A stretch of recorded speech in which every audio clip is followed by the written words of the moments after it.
So in this talk, I will try to answer the question, how is philosophy useful for science, by presenting an example of how I try to be useful to science with philosophy. And this particular example is going to come from statistics, in particular applied statistics, in more particular statistics generally applied in the social sciences, which is where I work in. So I'm going to talk about a problem that, as soon as my thing works, I'll talk about a problem that is a problem, has been a problem, is not an unsolvable problem. It's not one of those like fundamental, our field is in crisis kind of problem, but every so often the problem leads some people to say, maybe we should abandon this particular way of doing statistics. And this particular way, I have in mind is sort of classical statistical testing that are model-based. So you fit a statistical model and you're trying to draw inferences from that model. And the question I'm going to talk about briefly here is, has led to some people to say, maybe we should, stop fitting models, maybe we should do model-free statistics. Arguable how model-free actually is, but the idea is that we should try to get around statistical models for the reasons that I'll talk about. And there is a way that people have been dealing with it, and I'll talk about some of the problems, and I will offer an alternative that comes from philosophy that I think tackles this problem, at least promisingly, and so it should at least serve as a promising alternative. So the problem I have in mind is one with statistical modeling assumptions. So these are assumptions, say, about the sample. For example, the sample is independent and identically distributed. It's a very popular assumption. It doesn't hold for all samples, but it holds for many samples, and it's a great thing to have if you can have it. Also, other assumptions like errors have the same variance. Again, it might be false for some cases, and it's not like you can't do statistics without it, but it would be very good if you can have it. Also, there are also assumptions about, say, if you're doing factor analysis, whether you should rotate factors to be orthogonal. We don't know what that means. It doesn't matter. But the idea is that you have these sort of assumptions that govern what kind of statistical models you are allowed to use in a given situation. So the question is, what justifies these assumptions? So when do these assumptions hold? When are we allowed to assume that they hold? And the view that I take to be standard in at least the applied side of statistics is that these assumptions track properties of the thing we're interested in, which is the data generating process. So it's a process in the world that generated the data that we're studying. So what these assumptions are meant to do is that they describe this process. And so if they are, we're allowed to believe in these assumptions if they're correct, or the idea is that, we should know whether they're true of this process. And if they are true, then we should accept them. I'll talk about some of the problems with this view, and then I will offer an alternative. Actually, I'll offer two alternative proposals, but they're based on the same philosophical idea, which is to reject this idea that statistical assumptions are describe properties or they track properties of the data generative process, and to reject this idea that they are the sort of thing that are true or false, and we would want them to be true, and we're in trouble if they're false. So here's the plan. I will spend hopefully half the time to talk about the negative thesis, so why I think this view has some challenge. And then I will move on to the positive thesis, which is why the alternative proposals I'll propose serve, I think, as promising alternatives to be entertained in solving this problem. And then I'll conclude. So just to give you a bit more detail of what I have in mind of this view that I call the descriptive view, is not the best name. If anyone have better names, I'm open to suggestions. But this is the view that this is what we're doing when we're doing statistical analysis, model-based statistical analysis. We're collecting data from the world. data carry some information about the world, in particular about the data generating process. So this is where a lot of conversations about data quality come in, about sort of measurement ability come in. So at this stage, right, good data is data that carry accurate information about the world, about the data generating process. And then we look at what the data looks like, and then we will figure out what modeling assumptions are true of these data. So what modeling assumptions reflect the properties of the data generating process. And then these assumptions will tell us which statistical models we're allowed to use. If everything goes right, then we will pick the statistical models that have the right parameters, as it were, about the data generating process, and then we'll study this model. We use this model to do certain inference, and the inference will generate knowledge because they are based on a true picture of the world. So this is kind of how a lot of people are thinking about this. The problem with this, I guess I will go to the problem later. So I'll go even into more detail to a specific example to illustrate kind of what kind of cases I have in mind, which comes from measurement theories in the social sciences. So this is not measure theory, and this is not the measurement problem, but it's theories of measurement in the social sciences. So here the use context is this: what are we doing when we're doing measurements or trying to obtain some information from the world, and the result of that is some numbers, and we plug those numbers into a model. What are we doing when we're doing this, and what are we allowed to do with those numbers? And at least in the case of psychometrics and psychology, there are sort of three competing theories. I hesitate to say competing because I don't think there's a lot of active conversation between them, except for maybe between classical test theory and item response theory, but they do offer alternatives. So they are competing theories, as in they give different views of what's going on and what we should be doing. And in particular, the three theories give competing stories about what the world is like before we're allowed to take measure, what we're doing to the world as we're taking measure, and what the implications are, drawing from 1 and 2. So I'll take this as an example to illustrate kind of the statistical assumptions part, because right, this is when you're taking measurement of the world, you're studying the data generating process, and somewhere in the process you need justifications for what assumptions you can get out of it. And so that's what the stories are supposed to be about. It's supposed to tell you what assumptions you're allowed to believe in because of this is what we're doing to the world.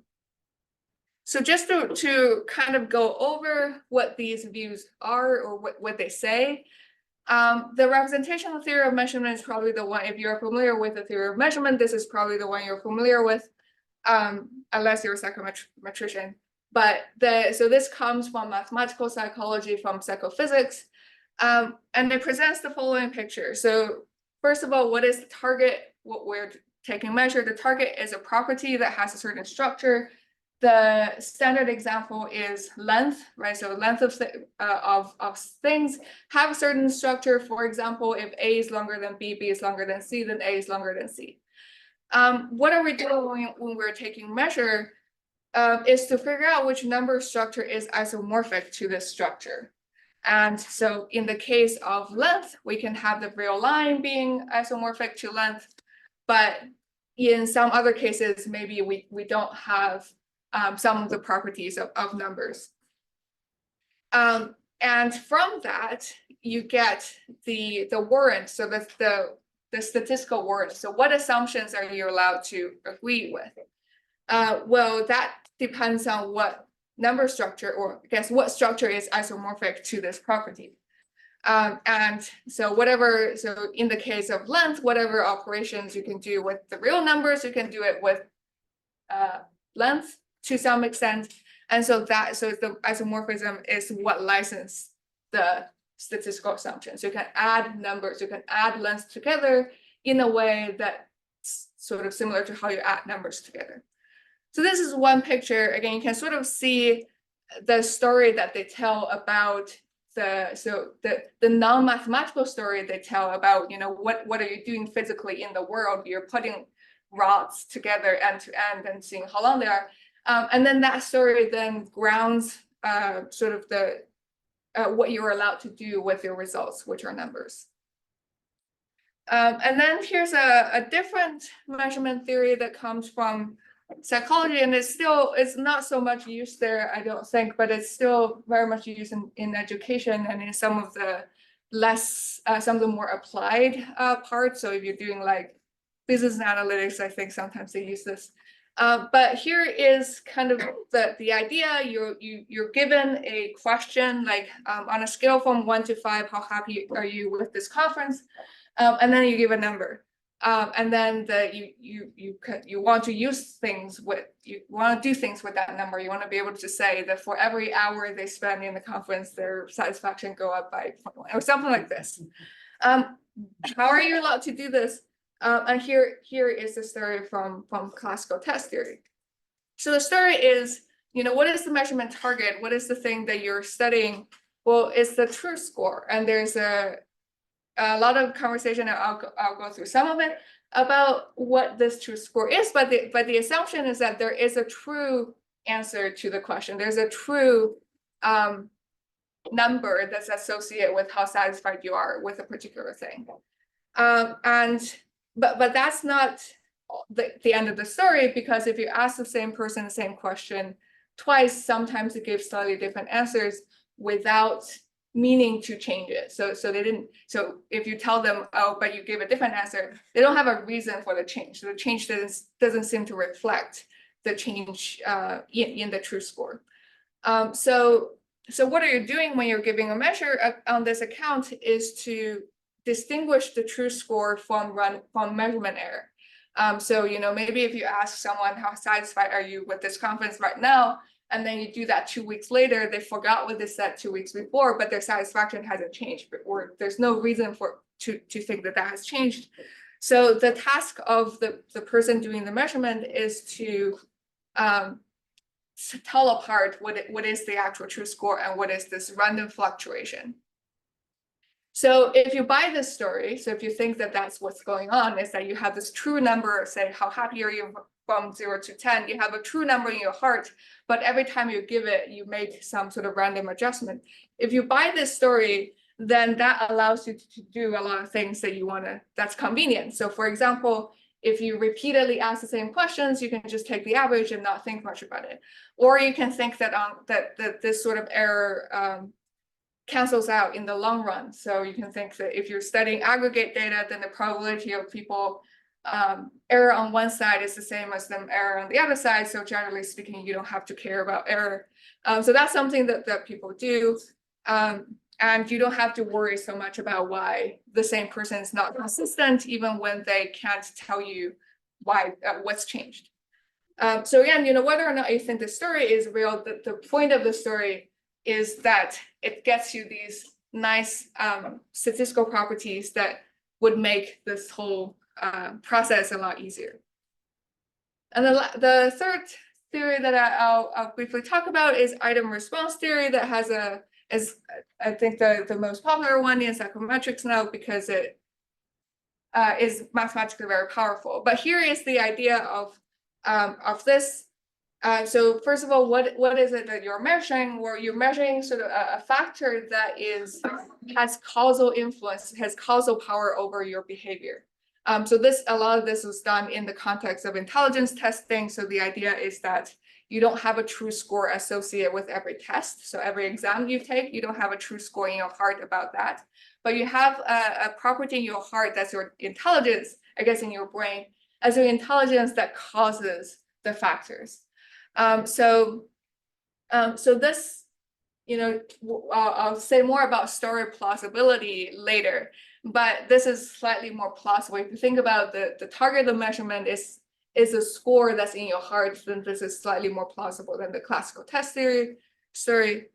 But to figure out what that number is a lot more difficult because it has a causal effect on the behavior. So you can't just have behavior and average out and hope that things work out in the long run. So to figure this out, what are you doing if you're engaging in measurement is that you're trying to figure out a causal structure between latent, so this is the number in your heart, and the manifest variables, which is your actual exam answers. You sort of see a picture of kind of how the world works and what we're doing when we're taking, what are we doing to the world when we're taking measure, that all come together. And if you buy this story, then you also get a variety of different words. So for example, you can also explain away errors. Basically, you can explain away variations. So if you give the same person the same test this week, and then you give them the same test 2 months later, their answer will be, their score will be slightly different. Well, why? Because their intelligence hasn't changed, but the intelligence causes behavior, but it's not the only cause. There are also a lot of other causes. And so, generally speaking, so that you can take the average that's indicative of how intelligent a person is. There are other benefits if you're doing sort of more sophisticated analysis between latent variable in question and some other stuff. Then this gives you some other properties that you might want. So far I have given you 3 stories about how about measurement that gives, again, these are 3 stories about what the world is like, which part of the world are we interested in, how are we interested in this, what are we doing to this thing so that we get a number. So all 3 stories will result in us getting a number. And then we're doing stuff to the number. And they all are told in a way that will give us certain warrants. So they will say this number is a real number that has the properties that real numbers have, or this number is I don't know.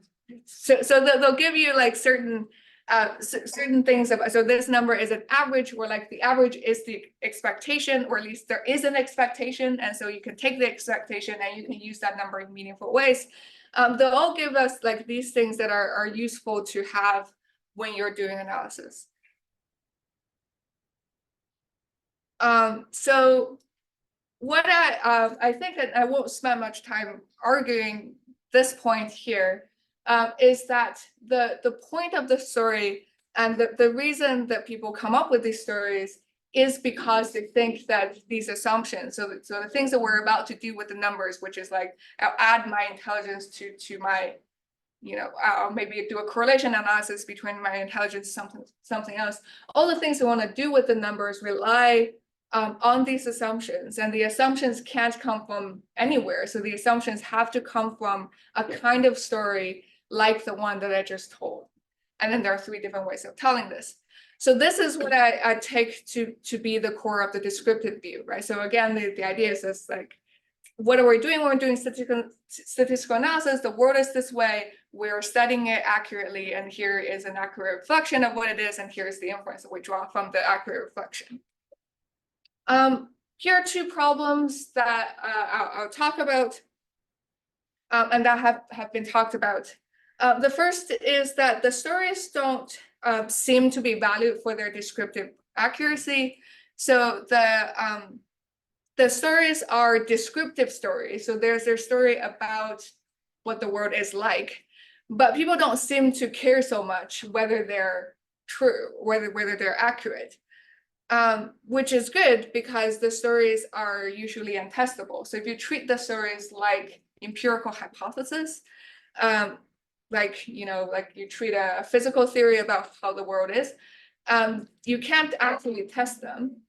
And if you're trying to assess how plausible they are, they very often seem very implausible. And so this has led people to say that this way, the use of statistical models very often is just unwarranted at all. And so in particular, I have in mind when people are talking about the use of classical model-based statistics versus the new sort of algorithmic machine learning. We don't know what we're talking about, but the prediction comes out right kind of statistics. And one sort of talking point there is to say that, well, you know, the power of classical model-based statistics comes from the idea that the models are accurate, but you don't actually have good reasons to think that they're accurate. And so what are the models doing even? And here is, again, following the same working example, a bit more details of what I have in mind when I say the stories are not testable, and they're also not very plausible. So take the idea of residuals, which is when you're think about sort of simple linear regression. You're drawing a line between dots, and the dots are like people's exam scores. Generally speaking, the dots will not be, I mean, absolutely speaking, the dots will not be exactly on the line, and there will be certain variations. But the method sort of assumes that there are a lot of those variations should be ignored. So not only that they can be ignored, but we should ignore them. So you shouldn't try to draw a line that fits every dot. And so, well, why is that? And the general justification is that, well, they are errors. And you don't want to fit error. You want to fit the trend, and you don't want to fit the error. And then the question is, why do you think that there is an error? And usually the response is, well, all measurements have errors. So this is sort of what I have in mind here. So why are we assuming that the analysis shouldn't explain all the variation? Why do we think that some of the variation is best left unexplained? Again, not just that we can leave them unexplained, but we have to, because if we didn't leave them unexplained, we're overfitting. So I forgot this part. So this is, again, sort of it's convenient if we take this, if we think that the residual terms are errors, and we think that they are uncorrelated with each other. So like how my error doesn't correlate with yours. And there are a lot of sort of convenient things we can get out of it. For example, when do we stop analysis? You analyze until all the things are uncorrelated. Then you've factored out all the things that you care about. Some significance tests rely on this assumption. Not all of them do, but some do. Anyway, so what justifies this assumption?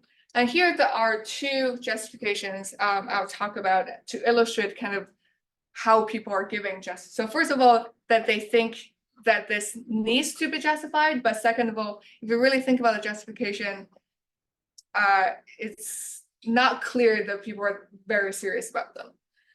So the first comes from classical test theory, which again is the theory where you you do a test, you have a score.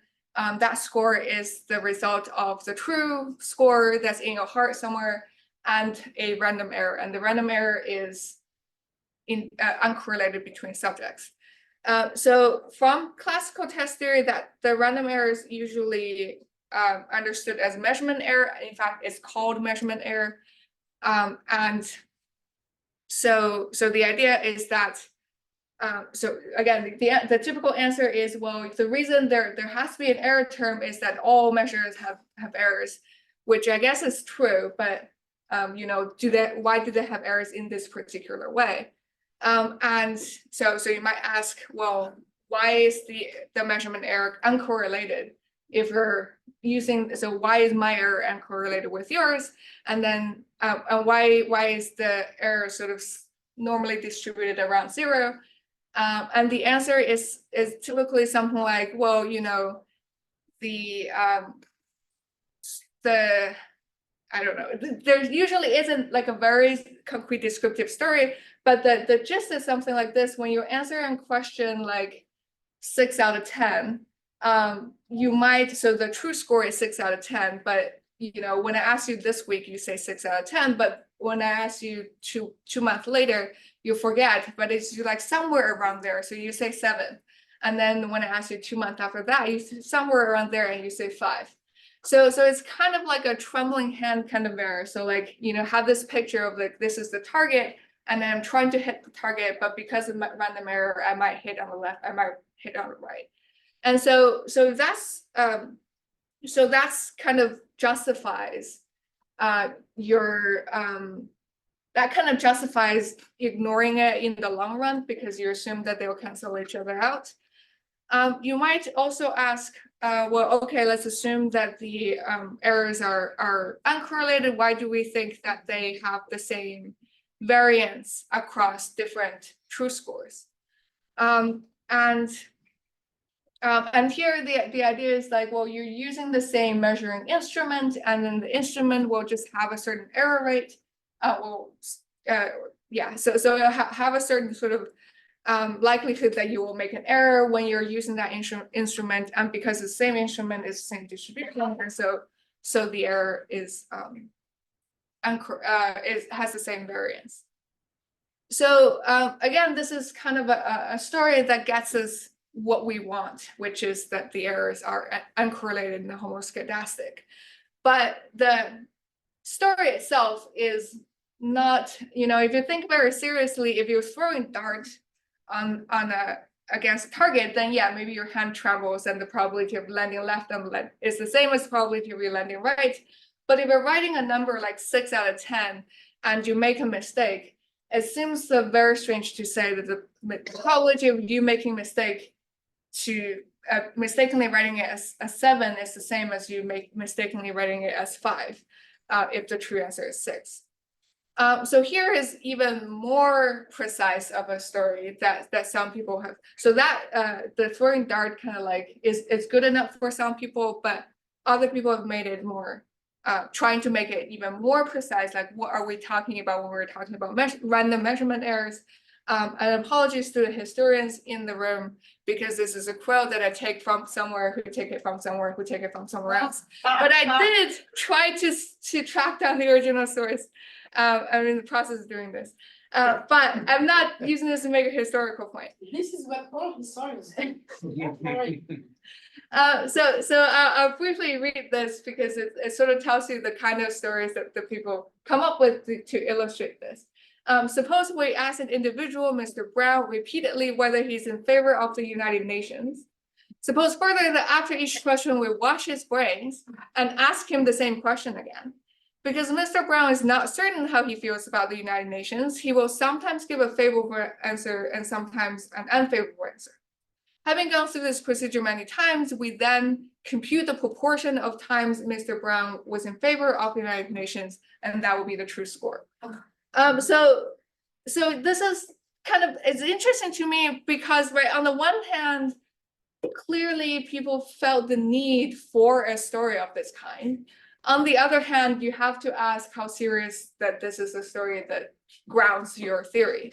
Right, so this is untestable, right? So if you're taking this seriously as grounds, what grounds the theory, it is untestable as a hypothesis, but also is not quite plausible. Here's a different answer. So, to make this even more interesting from my perspective, is that there are more than one answer that you can give that lead to the same result, which is that you're allowed to assume that the errors cancel out.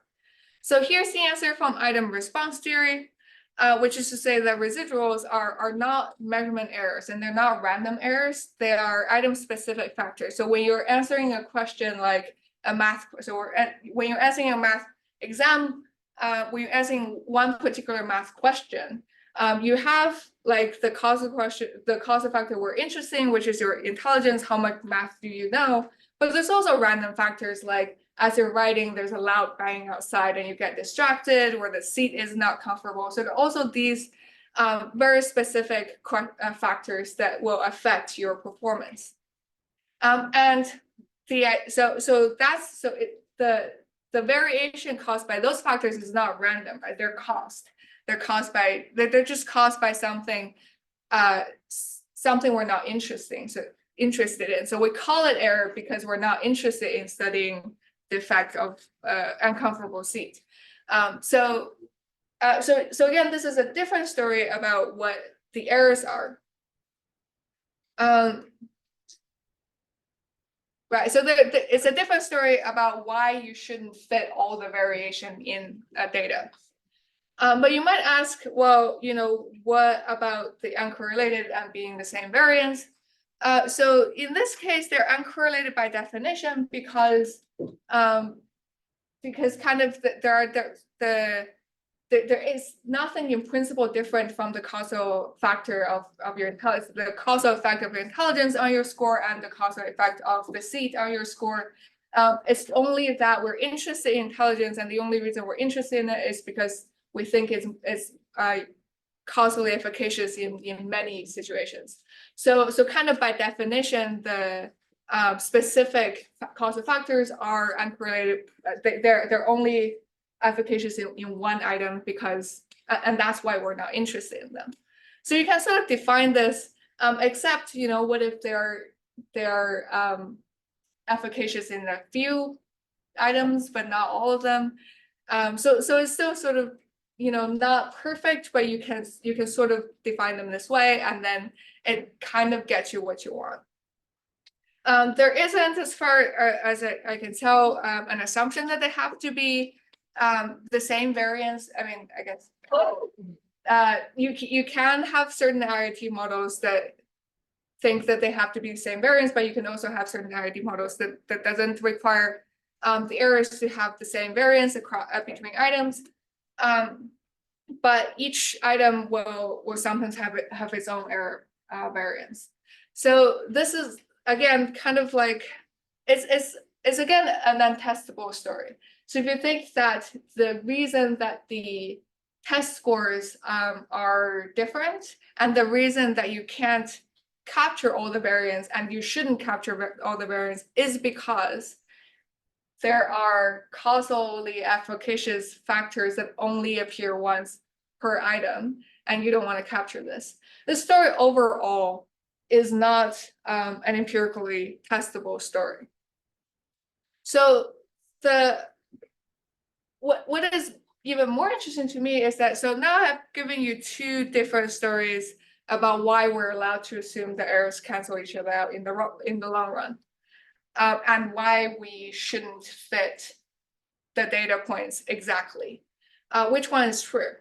Well, we can't really know because neither story is testable. But moreover, people didn't seem to matter so much. At least I've read quite a bit of this literature, and I haven't really found people, being really worried that their favorite story might not be true, or trying to find a way to test something similar, or trying to compare the plausibility of the stories. So,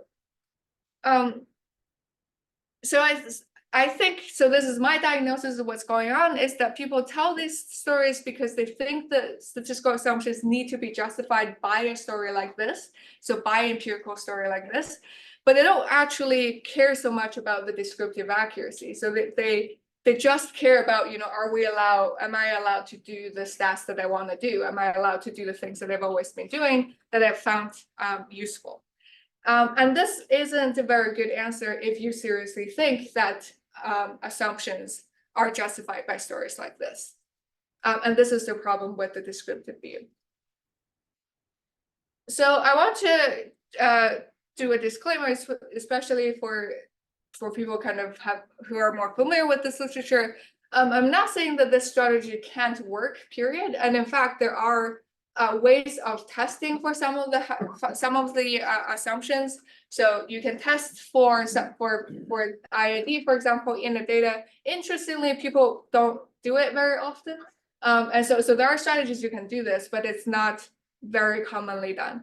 And there are people who are disgruntled that it's not commonly done and think that we should do it more often. So in any case, so there are if you will, technical solutions to this strategy, but this problem has been around for a while, and there are a lot of limitations to the technical solutions. So it's not I'm not saying that you can't do this. What I am saying is that we can try an alternative. So, have more than one alternative proposals, and then we can evaluate them and then see which one works. So my alternative proposal relies on this idea that the statistical assumptions define a kind of knowledge we're looking for. So they define the statistical knowledge we're looking for. And statistical knowledge make no sense without the assumptions, but the assumptions are not themselves true of the world in the way that empirical hypotheses are. So here is where I'll move to the positive part. So I'll talk about two proposals that are I'll say a bit more in a little bit, but so if you're a statistician and just want to get the lesson from statistics, then they give the same lesson, but philosophically they're different. So if you want to do philosophy, they're different proposals. But both of them stem from this sort of newish movement, or I guess newly popular movement in philosophy of science. That's based on the idea that knowledge is perspectival, or there's sort of a inherent perspective nature in knowledge. And this is a big statement, and people have disagreed about how to understand this. And here and I'm not developing a full-blown account of what a perspective is, but here are some core principles that I think people who believe in this thesis would agree, and these are what I take to be sort of core principles. So first is that they reject the view from nowhere, so they think that knowledge has to be situated, which also means that you can't have a theory of everything everywhere all at once.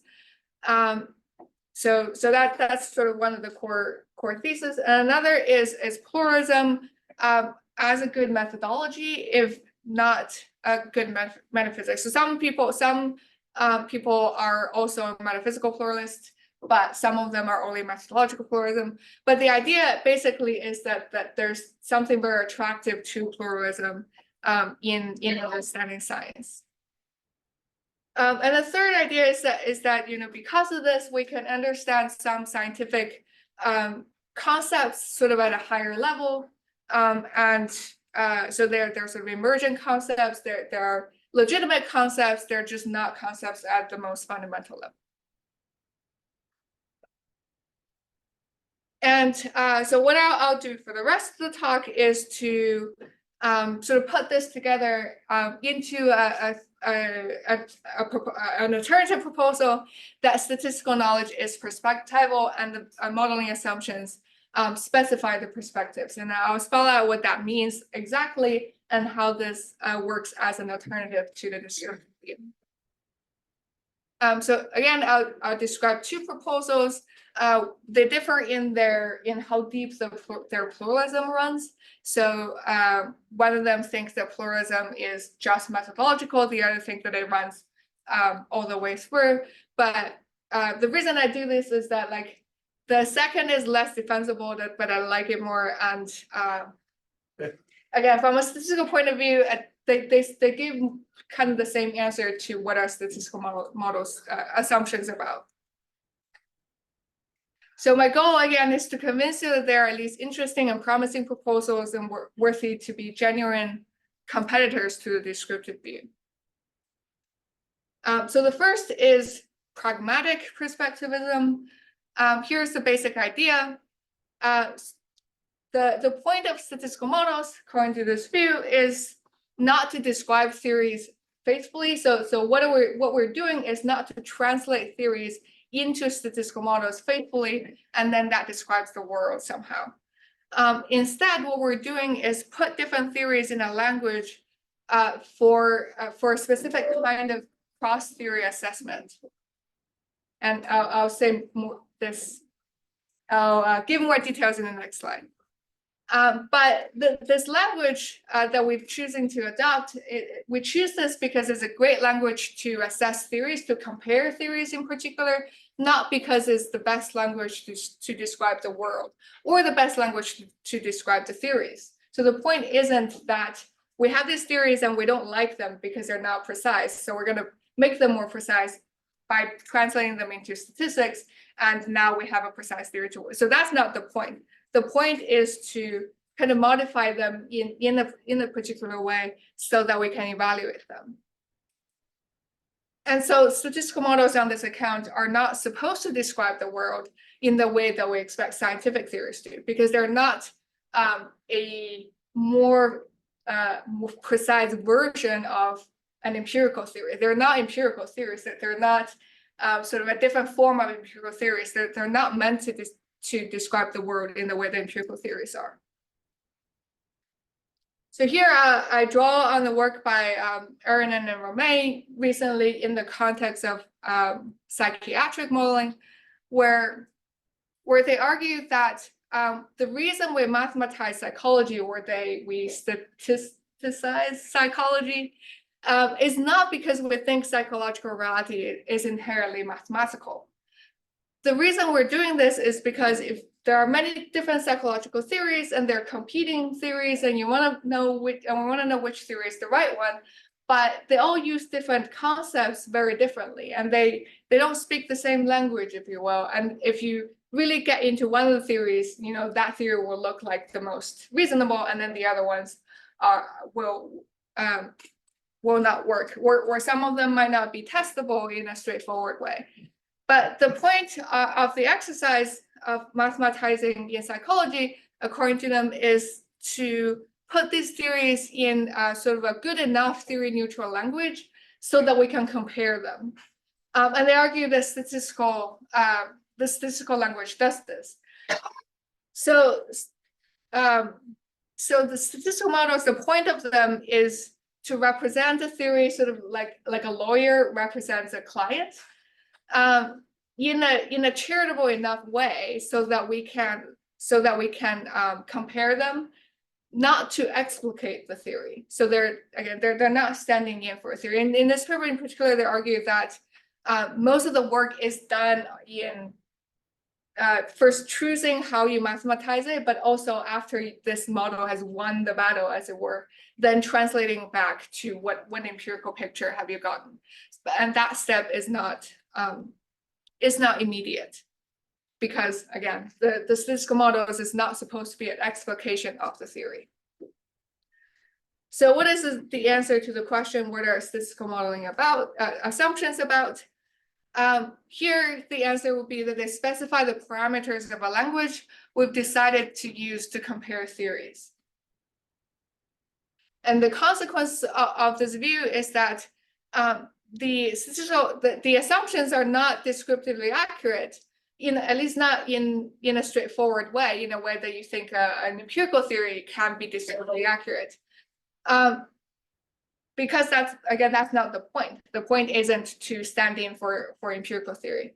But they shouldn't be implausible either. So they sort of have this sort of semi-empirical feature where they're not true or false, but they also can't be false. I guess they're not true, but they can be false. So you also don't want a model that is too implausible, so that it's not representing its client faithfully.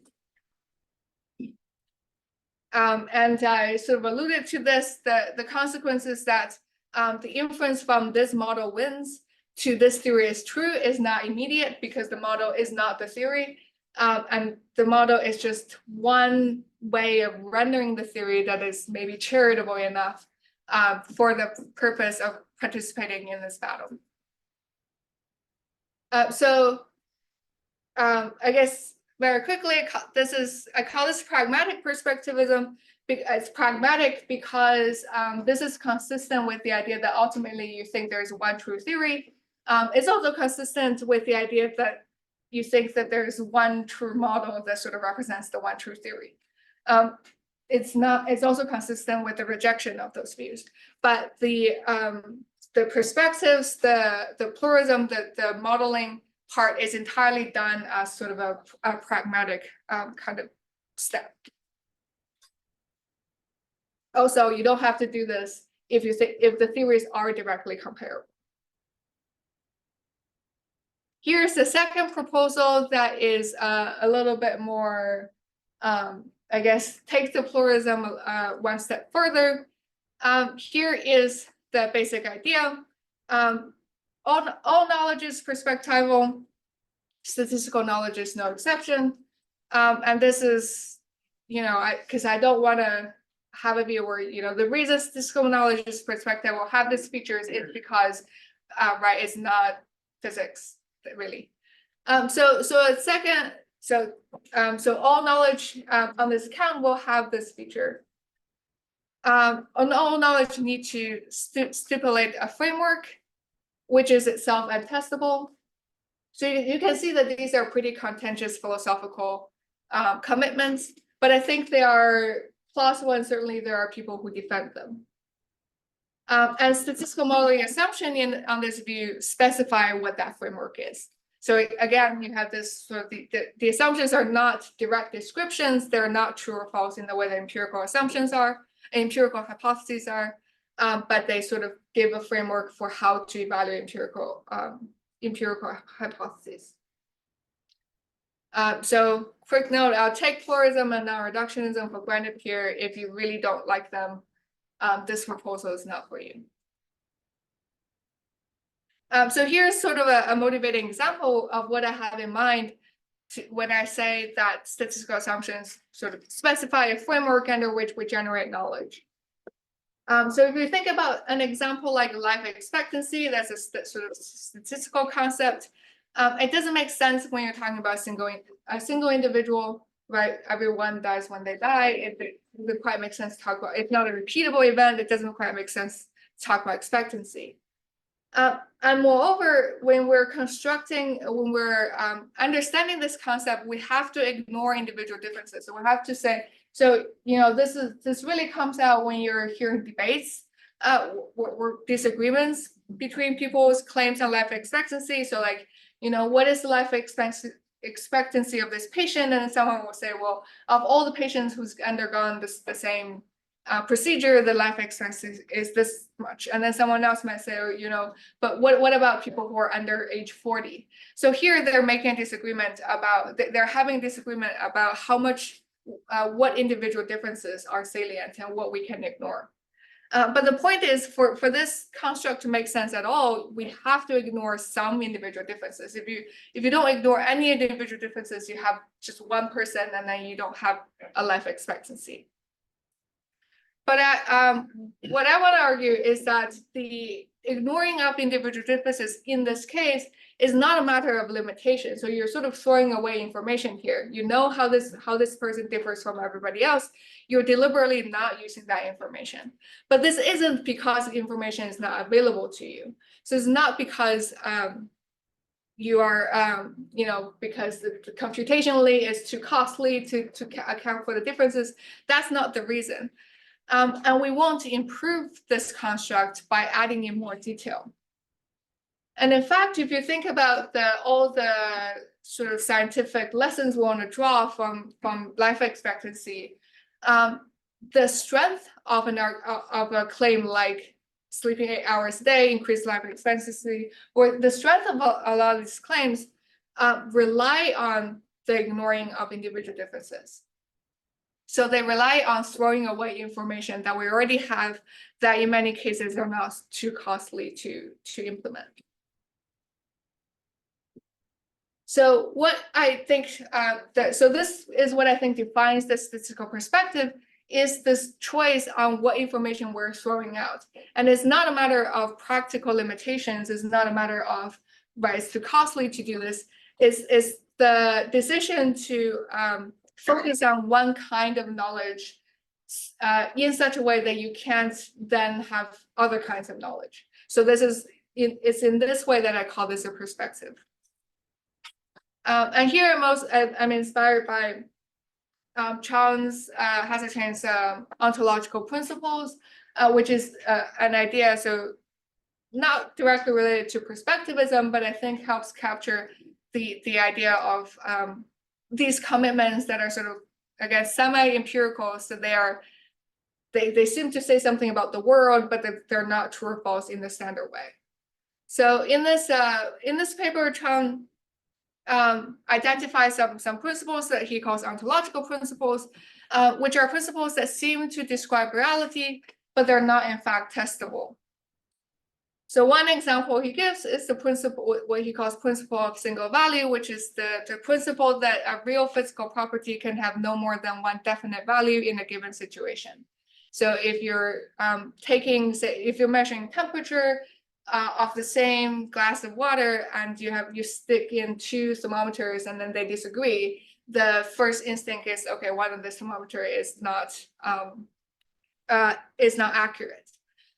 So he argues that, it has the features of an empirical principle, because can we imagine what it's like to be false? Yes, they're not sort of logical necessities in that sense, but at the same time, you can't really test whether or not they're true. But once you accept them, a lot of other things make sense. So once you accept them, a lot of other things, you can generate other knowledge, and you can interpret other experimental results, and you can generate knowledge from those experiments, and so on and so forth. So they're sort of a preconditions for making sense of other empirical claims. So what are statistical modeling assumptions? On this view, they are kind of like ontological principles. So what they are is that they define the parameters of the kind of empirical knowledge we're about to generate. So, I'm in a situation where I am going to talk about the kind of knowledge that relies on ignoring individual differences. So I'm going to talk about group level situation. I'm going to deliberately, again, ignore sort of how people differ. So some consequences of this, again, one consequence is the model assumptions are not testable, so they're not empirical hypotheses in the standard way. They're not observed from the world. We don't believe them because we see that they are true.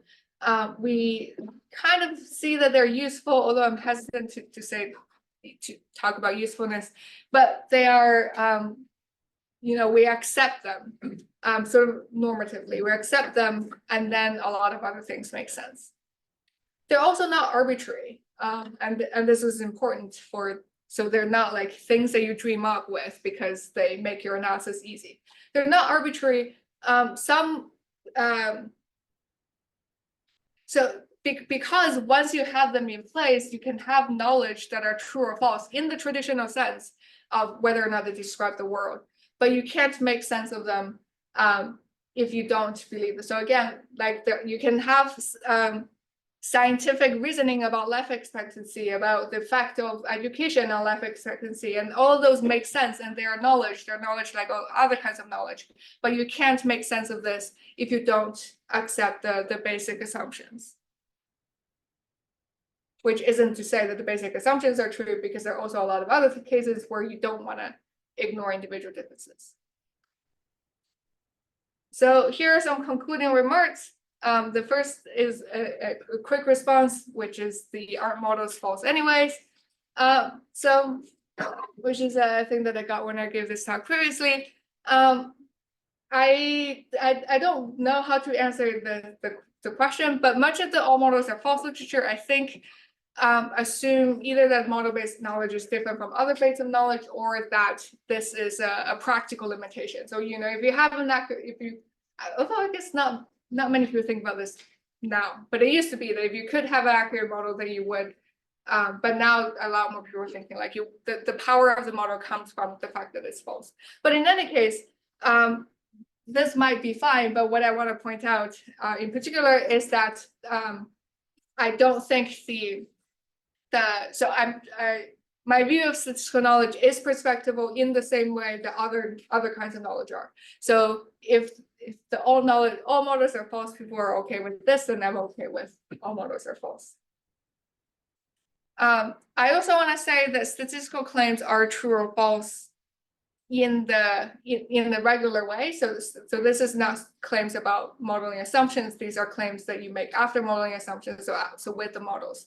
So things like education increases life expectancy. So this kind of claims are true or false in the usual way. They're not merely useful or useless claims. So so I guess insofar as false models generate true knowledge, this is fine. And so so what they are is that they have to be interpreted in the context of some philosophical principles, which are defined by the modeling assumptions, just like all other kinds of knowledge.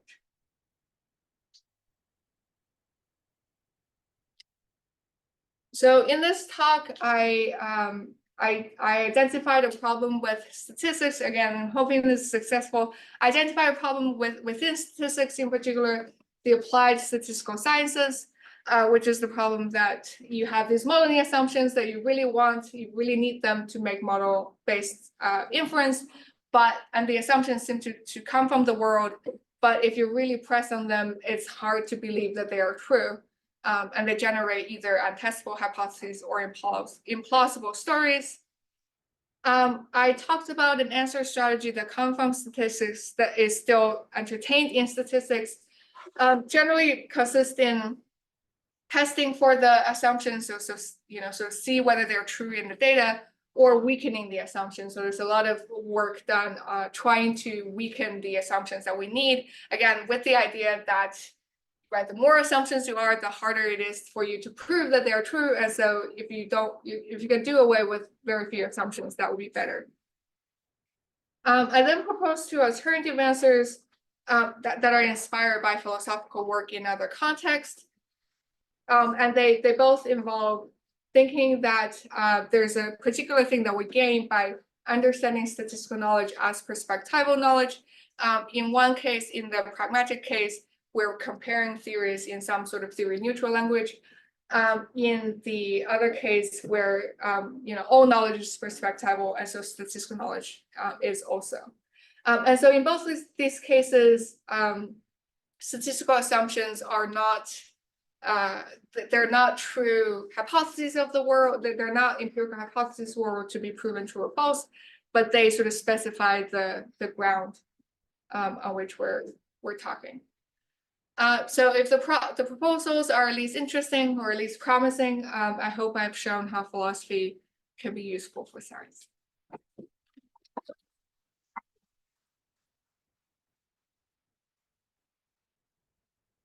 We have lots of questions here. Let's start at the end. Yeah. Thank you. That's really interesting. I wanted to ask a bit about your use of the term perspective. Because I think often when people talk about like the perspectival knowledge and so on, what they mean is that observers, in virtue of their physical nature and their physical situation and so on, have a specific kind of view on the world which will feature in their representation. But they don't have a choice about that, right? You are the kind of observer that you are. You have the perspective that you have. You didn't get. And whereas what you described kind of sounded to me a bit more like a sort of conventionalism. It sort of seemed as though you were suggesting that we have this free choice about these physical assumptions. Rather than them just following from the nature of who we are and what our perspective is. So I wondered if you could sort of say more about whether you see them as being freely chosen or whether they're sort of dictated by our perspective.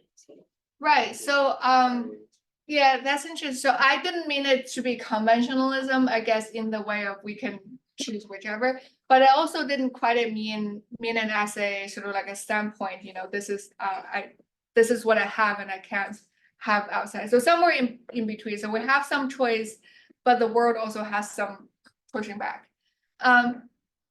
So I guess in that regard, the word perspective might not be entirely apt. But on the other hand, so like if you think about other work on perspectivism, so like McKenna Massimi's work on perspective, where she talks about perspective as a way of understanding the world, there is a sense in which that's attached to the tradition that I am, so how I understand the world. But there's also a sense in which I think on her view that you can change, or you can entertain multiple perspectives. You just can't really occupy them at the same time, or you don't want to. So that would be something that I have in mind. Great, thank you so much. Yeah, your neighbor? Yes. Okay, so this is somewhat related. I just wanted some more clarity on a lot of the claims or not the claims so much, but the standards of the claims that we want to adjudicate are based on truth or not truth, right? So false.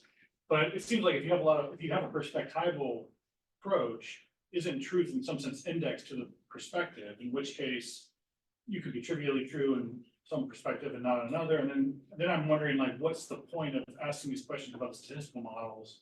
You know, whether they're true or false in some fundamental sense, right? Because we really need to know about the perspective, and so maybe the answer, if that's right, I'm not sure if that's right, so maybe you could say something about that, but like, maybe the question would be more just about justification or comparative value. In some sense, you kind of go in that direction at the end, but I don't know.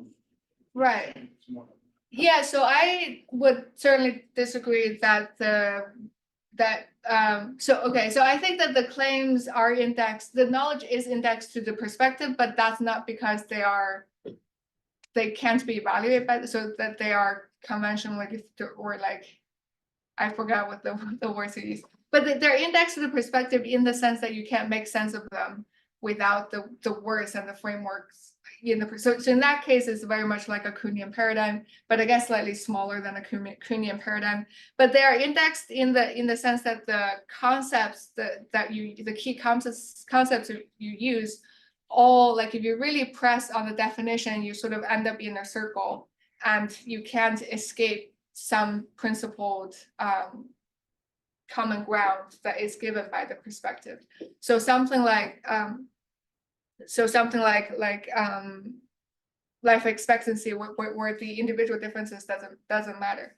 So that's, in that sense, is indexed, but it's not. But the only thing that the perspective does is provide this concept and this vocabulary, and then all the everything else is given by the world. So I recognize that this is a position that is very hard to stand, because it sort of stands between sort of instrumentalism, like your constructivism, and something that's more steadily realist. But that's why I have two proposals, is because I don't know how much people are going to be on board on this.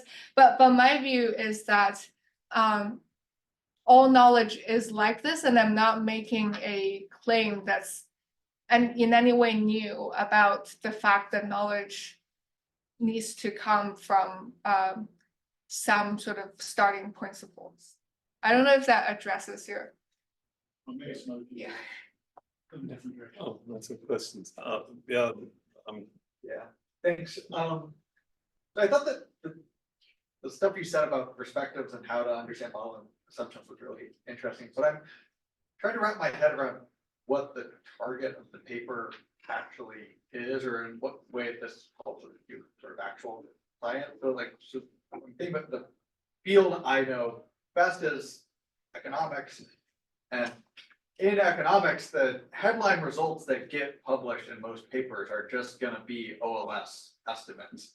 But you can't get a paper published if that's all you do, right? Like, so economists are obsessed with heteroscedasticity, and they do every test. And then, like, at the end of the paper, they go, but the OLS estimate is our best estimator. Typically, it seems like there's no reason to go for these other tests.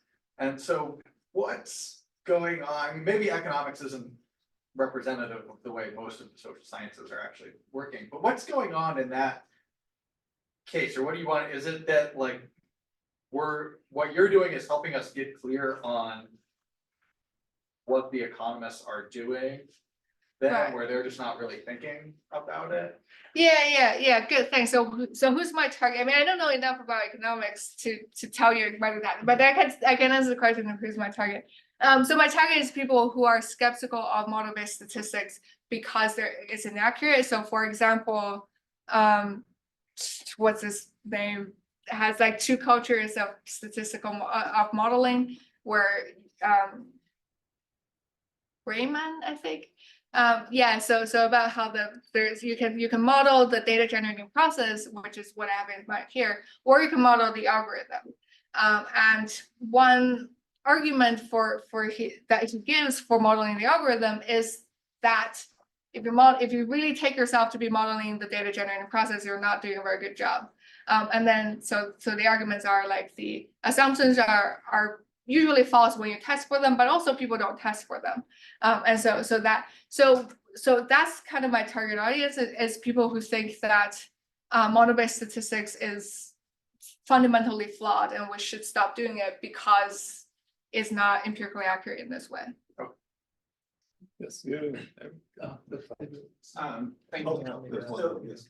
I think this question is in some ways related to ones that have come already, and I apologize if you're just gonna repeat yourself, but I kept thinking throughout the talk, like, there are these cases where standard statistical assumptions are sort of known not to apply, and you can come up with better assumptions and develop statistical methods that work in those cases. And so, just one example is like in ballistics, if you're interested in like evaluating like artillery, it's known that like where shells land is neither independent of the other shell because you're aiming somewhere and these things have like characteristic errors, but also not identically distributed because the things wear down over time. And like so people have all sorts of different methods for studying accuracy of these things and evaluating them. Like so I'm kind of like, it feels like you can tune your statistical methods to your understanding of the world in a way that I didn't really see reflected on like either the standard approach or your two alternative proposals. So how do you think about that? Yeah, no, right. So like, say if you have time series data, then you shouldn't believe that they're independent, and stuff like this. So this is why I say that they are not true, but they can be false. I think that the way that I would accommodate it would be like, so they specify the language on which we're talking, right? So it's not that you just specify, you just throw out any language and then force all your theories into that language and then compare them. That's not very useful. So you still need to specify a language that's based on what you understand about the world. So in this case, I would say that is a good reason to not specify a language that assumes IID. So I guess the tricky part is, that is like semi-empirical hypothesis testing. So what is the difference between that and fully specify this? I guess so one move that I would make here is something like for example, what Chan argues in the ontological principles. So those principles are also sometimes given up, and sometimes you have empirical evidence that you should give them up. But most times they're not testable. So then you would do some sort of pragmatic reasons, like how fruitful can you go with this assumption versus not. So that's one way. And another way is that I think as a matter of fact that sometimes you have falsifying evidence for them, but for many assumptions you don't, and for many assumptions you don't prove that they are true. And so I think that just says that it's not anything goes. You can't just pull one out of the hat and then say, so the world does give you some constraints on what you can do, but it's not constraining it so much that it specifies which model you use. So I don't know if that's satisfactory, but that's kind of, It helps. yeah. We have 3 more minutes. We have Eric, another question and one on Zoom. Yeah, Zoom. I think Deborah's on. Yeah, Deborah wants to. Okay. Yes, please, Deborah. Go ahead. I want to say we should distinguish between using strictly false substantive models to find out true things, which I agree with, from checking statistical models. The assumptions of the statistical models are testable, and I can agree that you said, well, they may not be true, but they could be false. The idea is that they should be able to give you adequate error probabilities for the substantive or the statistical inference that you're using the model for. Testing the assumptions, in other words, is like a secondary test. I hope nobody thinks that classical theory of testing that you referred to is sort of error statistical testing. I just want to say that you might want to look at the whole battery of statistical tests of assumptions under the headings of distribution, dependence, heterogeneity, and that shouldn't be blurred with the substantive model. Right, yeah. I didn't mean to say that. I guess I have in mind when I talk about assumptions, like before we do statistical testing. So I didn't mean to say that, that these are assumptions that we're getting at when we're at the testing stage. No, I mean, it's prior to testing. You have to test the assumptions. And if somebody says, we can't understand this without a certain assumption, we should say, well, maybe we're going to misunderstand it that way. So we better test your assumption. So all of the assumptions that you mentioned are testable ones. And they need to be done before you use the model for statistical inference.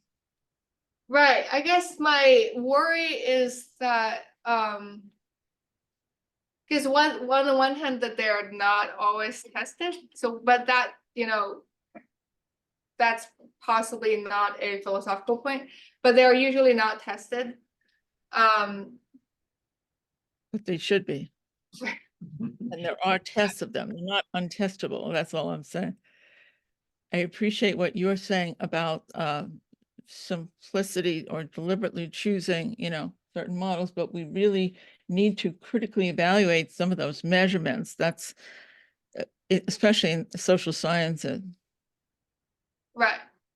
Yeah. I think, yeah, I take your point. I think some of it, some parts that I might be a bit more pessimistic, but I'll have to think more about this. Thanks. I can send you a link. Thank you. Gossip point, Willem Romein is a Foucauldian, not a real question. I have an unease about, so there's a Kantianism that's floating here that's actually kind of surprising. I have a real question about the argumentative structure of the paper, because keeping distinct what's being tested, I thought it was striking that your criticism of the standard story is that, look, and this happens in social science, there are all these in the statistical apparatus, they're, let's call them pre-commitments about the world, that somehow we can get at it different ways, but it's not always easy to actually get at them when you're under time constraint to doing social science. But then when you came to your own proposal, you actually, rather than saying, look, I can avoid this problem, I make it into a virtue.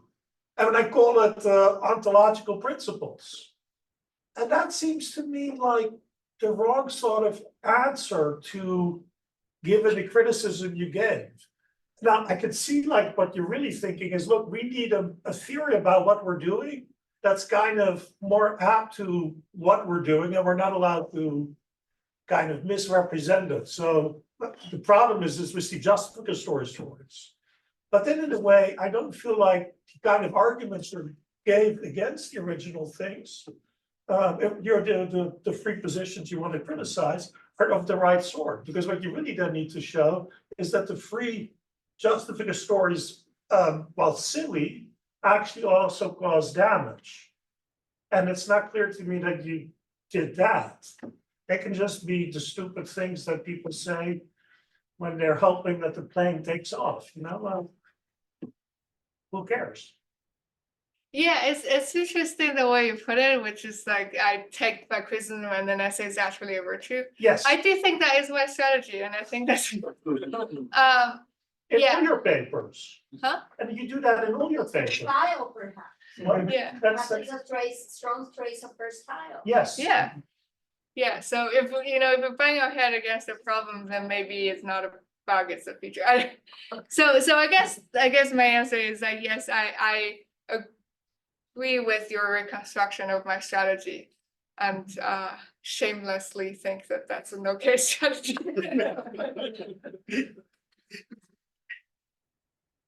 The questions?